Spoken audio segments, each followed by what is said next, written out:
Hola, te saluda el maestro César. El día de hoy te voy a contar un cuento. Debes poner atención cuando aparezca esta pantalla blanca.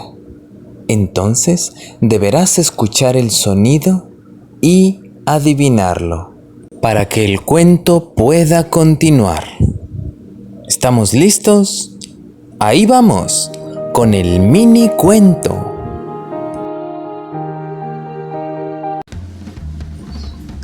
Había una vez un niño que vivía muy contento en un ranchito y tenía un...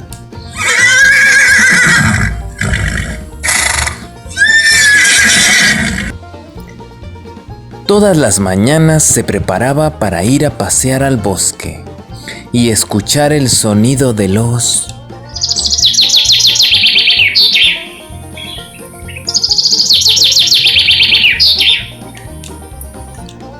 Mientras iba en su caballo, observaba a distintos animalitos como el mapache, como también un conejo con esas grandes orejas, y de repente observaba alguna...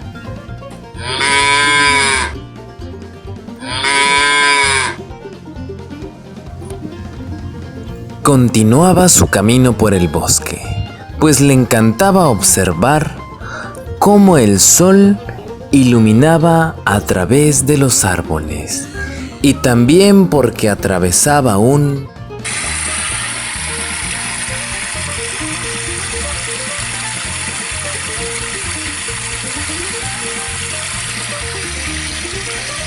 Después de pasar el río, estaba un pequeño camino casi al final del bosque, que lo llevaba a unas vías del...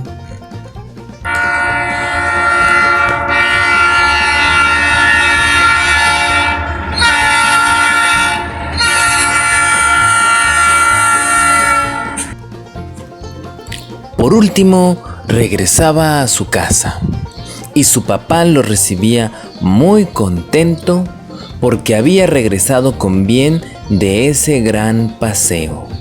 Y como estaba un poco cansado, entonces comía y...